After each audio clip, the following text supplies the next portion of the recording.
जय हिंद दोस्तों, आप लोगों का एक बार फिर से Sonu Prajapati one one channel में स्वागत है। आज करंट अफेयर्स के अति महत्वपूर्ण प्रश्न को हम लोग देखेंगे जो कि परीक्षा के दृष्टिकोण से काफी महत्वपूर्ण है। तो चलिए 22 फरवरी के करंट अफेयर्स का पहला प्रश्न को हम लोग देखते हैं और सभी प्रश्न परीक्षा के दृष्टिकोण से काफी महत्वपूर्ण है, तो इसलिए वीडियोज के अंत तक आप लोग जरूर बने रहिएगा। पहला प्रश्न है आज का, केंद्रीय बंदरगाह, नौवहन, जलमार्ग और आयुष मंत्री सर्बानंद सोनोवाल ने निम्न में से किस शहर में बहुप्रतीक्षित टैक्सी सेवा को हरी झंडी दिखाई है? सबसे पहले तो आप लोग याद रखिएगा फ्रेंड, केंद्रीय बंदरगाह, नौवहन, जलमार्ग और आयुष मंत्री वर्तमान में कौन है? तो सर्बानंद सोनोवाल जी हैं। इन्होंने बहुप्रतीक्षित जल टैक्सी सेवा को हरी झंडी दिखाई है। प्रश्न में पूछा गया है कि यह किस शहर से टैक्सी सेवा को हरी झंडी दिखाए हैं? तो इसका आंसर हो जाएगा ऑप्शन नंबर सी, मुंबई। चलिए आज का दूसरा प्रश्न को हम लोग देखते हैं और आज का दूसरा प्रश्न है, ध्यान दीजिएगा, हाल ही में आरबीआई ने एनबीएफसी के लिए नए एनपीए उन्नयन मानदंडों को पूरा करने की सीमा कब तक बढ़ा दिए हैं? ध्यान दीजिएगा फ्रेंड, सबसे पहले आरबीआई के बारे में हम लोग जानते हैं। आरबीआई का full form reserve bank of India होता है और आरबीआई के वर्तमान गवर्नर की बात की जाए तो वर्तमान गवर्नर शक्तिकांत दास हैं। और एनबीएफसी का फुल फॉर्म की यदि बात की जाए तो एनबीएफसी का full form non banking financial company होता है। और एनपीए की यदि बात की जाए तो एनपीए का फुल फॉर्म नॉन प्रीफॉर्मिंग एसेट्स होते हैं, इसे आप लोग याद रखिएगा।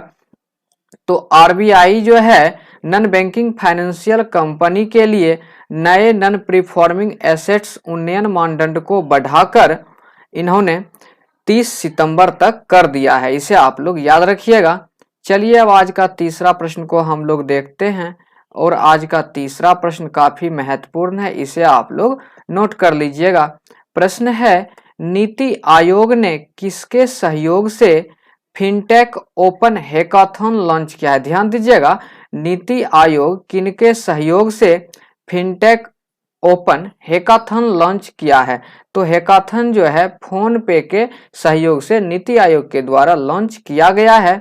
नीति आयोग की यदि बात की जाए तो नीति आयोग का स्थापना 1 जनवरी 2015 को हुआ था और वर्तमान में इसके उपाध्यक्ष राजीव कुमार हैं और वर्तमान में इसके सीईओ अमिताभ कांत हैं। और यदि अध्यक्ष की बात की जाए तो नीति आयोग के वर्तमान में अध्यक्ष प्रधानमंत्री नरेंद्र मोदी हैं, इसे आप लोग याद रखिएगा। चलिए अब आज का चौथा प्रश्न को हम लोग देखते हैं। आज का चौथा प्रश्न है, ध्यान दीजिएगा, सेवानिवृत्त vice admiral G Ashok Kumar को सरकार द्वारा भारत का डैश राष्ट्रीय समुद्री सुरक्षा समन्वयक नियुक्त किया है? तो इस प्रश्न में यह पूछा गया है कि जी अशोक कुमार को कितने नंबर्स का राष्ट्रीय समुद्री सुरक्षा समन्वयक नियुक्त किया गया है? तो जी अशोक कुमार को पहला राष्ट्रीय समुद्री सुरक्षा समन्वयक नियुक्त किया गया है। चलिए अब आज का पांचवा प्रश्न को हम लोग देखते हैं और आज का पांचवा प्रश्न है फ्रेंड, हाल ही में निम्न में से किस आईआईटी संस्थान के शोधकर्ताओं ने ओरिगामी मेटा मटेरियल्स नामक एक नई सामग्री विकसित की है? ध्यान दीजिएगा, ओरिगामी मेटा मटेरियल्स नामक एक नई सामग्री किस आईआईटी संस्थान के शोधकर्ता के द्वारा विकसित किया गया है? तो इसका आंसर हो जाएगा आईआईटी मद्रास। चलिए आज का छठा प्रश्न को हम लोग देखते हैं और आज का छठा प्रश्न काफी महत्वपूर्ण है फ्रेंड, इसे आप लोग जरूर नोट कीजिएगा। प्रश्न है, प्लास्टिक वेस्ट न्यूट्रल वाली हाल ही में निम्न में से पहली भारतीय कंपनी कौन सी बन गई है? ध्यान दीजिएगा, प्लास्टिक वेस्ट न्यूट्रल वाली हाल ही में निम्न में से कौन सी पहली भारतीय कंपनी बन गई है? तो इसका आंसर हो जाएगा डाबर इंडिया। इसका आंसर हो जाएगा फ्रेंड डाबर इंडिया। चलिए अब सातवां प्रश्न को हम लोग देखते हैं और आज का सातवां प्रश्न है, हाल ही में मेटावर्स में दुकान स्थापित करने वाला दुनिया का पहला बैंक कौन सा बन गया है? ध्यान दीजिएगा, तो दुनिया का पहला बैंक जो मेटावर्स में दुकान स्थापित किया है उनका नाम है जेपी मॉर्गन, उसका नाम है जेपी मॉर्गन। इसे आप लोग याद रखिएगा। चलिए अब आज का 8वां प्रश्न को देखते हैं और यह प्रश्न काफी महत्वपूर्ण है फ्रेंड, इसे आप लोग जरूर नोट कीजिएगा।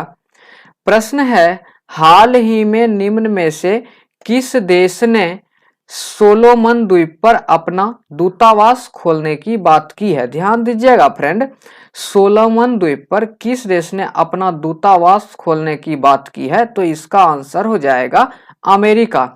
और यहाँ पे हम लोग देख लेते हैं कि सोलोमन द्वीप कहाँ है। तो यह फ्रेंड सोलोमन द्वीप है। और यदि आपसे पूछा जाएगा कि सोलोमन द्वीप किस सागर में स्थित है, तो यह फ्रेंड दक्षिणी प्रशांत महासागर में स्थित है, जिसे इंग्लिश में साउथ पैसिफिक ओशियन बोलते हैं। और यहाँ से कुछ महत्वपूर्ण प्रश्न बन रहा है फ्रेंड, जिसे आप लोग ध्यान से देखिएगा। मैंने यहाँ पर एरो का चिन्ह इंगित किया है, यानी कह सकते हैं इस जगह पर फ्रेंड आराफुरा सागर है, इसे आप लोग याद रखिएगा। यहाँ पर आराफुरा सागर है और ये जो यहाँ पे दिख रहा है फ्रेंड एरो, यहाँ पर टोरस की जल संधि है, यहाँ पर टोरस की जल संधि है। और यहाँ सामने आपको दिख रहा होगा कोरल सी, कोरल सागर। तो आपसे प्रश्न पूछेगा टोरस जल संधि किस दो सागर को जोड़ती है? तो आप लोग को पता है फ्रेंड कि पश्चिम साइड आराफुरा सागर है और यहाँ पर कोरल सागर है। तो टोरस जल संधि जो है आराफुरा सागर और कोरल सागर को जोड़ती है। यदि आपको पूछेगा कि यह किन्हें अलग करता है, तो आप बोल सकते हैं कि यह ऑस्ट्रेलिया को पापुआ न्यू गिनी से अलग करता है। याद रखिएगा फ्रेंड, जब भी सागर को सागर से जल संधि जोड़ता है और जो भूमि वाला क्षेत्र होता है उसे अलग करता है।